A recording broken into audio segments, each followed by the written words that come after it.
భక్తివర్ణ ప్రేక్షకులకు శుభోదయం 8/6/2024 స్వస్తి శ్రీ చాంద్రమాన విశ్వావసునామ సంవత్సరం ఉత్తరాయణం గ్రీష్మ ఋతువు జ్యేష్ఠమా శుక్లపక్ష ద్వాదశి ఆదివారం. ఈరోజు కూడా ద్వాదశి ఉంది. ఉదయం 6:54 వరకు అనంతర త్రయోదశి.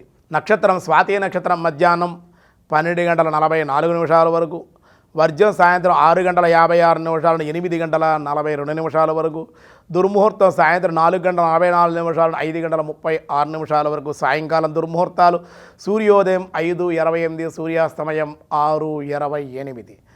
అమృత గడియలు సాయంత్రం 4:44 5:36 వరకు, రాహుకాలం సాయంత్రం 4:30 6 గంటల వరకు. రాహుకాలం శుభ సమయం లేదు ఈరోజు. పరిగి యోగం మధ్యాహ్నం 12:47, బాలవ ఉదయం 6:54, కౌలవకరణం రాత్రి 7:53. ఈరోజు మృగశిర కార్తి ప్రారంభం మధ్యాహ్నం 1:22 వరకు. ఆస్మా వ్యాధులు, ఇలా వ్యాధులు తగ్గడం కోసం ఇంగువును తినడం ఈవేళ. అలాగే మృగశిర నక్షత్ర సంబంధించిన పూజలు చేసుకోవడం, అలాగే ఈ రోజు ఎండలు తగ్గడం, వర్షాలు పడే వాతావరణం కూడా ప్రశాంతమైన వాతావరణం వచ్చే అవకాశాలు ఉన్నాయి. ఆయుర్వేద వైద్యం కూడా ప్రారంభించడానికి కూడా ఈరోజు చాలా విశేషమైన సర్వరోగాల నిర్మూలన కొరకు ఆయుర్వేద వైద్యాన్ని కూడా ఆరంభించడం, ఇంగువ అవి తినడం కూడా ఈ రోజు నుంచి కూడా చాలా మంచిది అని చెప్పడం జరుగుతోంది.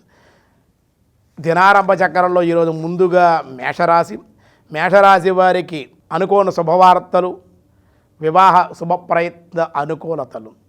వృషభ రాశి కార్యజయము, ధనవ్యయము, అనుకున్న పనులు సాధించుట. మిథున రాశి ధనవ్యయము, కార్యహాని, మానసిక అశాంతి. కర్కాటక రాశి ఆదాయం కన్నా ధనము అధికముగా వెచ్చించుట, విషయ చింతన, సమస్యను. సింహరాశి ధనలాభము, శుభకార్యప్రాప్తి, ఉద్యోగంలో ప్రమోషన్లు. కన్యారాశి గౌరవ మర్యాదలు, ధనలాభము, కార్యసిద్ధి. తులారాశి ఆపదల నుండి తప్పించుకొనుట, రుణయోగము, సంతానం ద్వారా శుభవార్తలు. వృశ్చిక రాశి ధనలాభము, వృత్తి యందు సంతోషకరమైన వార్తలు వినుట. ధనస్సు రాశి గౌరవ మర్యాదలు, ఉద్యోగంలో ప్రమోషన్లు.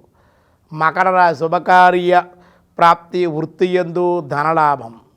కుంభరాశి గౌరవ మర్యాదలు, అనుకోని అతిథులు, వివాహ ప్రయత్న సానుకూలతలు. మీనరాశి శారీరక మానసిక అశాంతి, దైవచింతన, దేవాలయ దర్శనం, భగవదారాధన మీకు ఈరోజు మేలు చేసే అవకాశం ఉంది.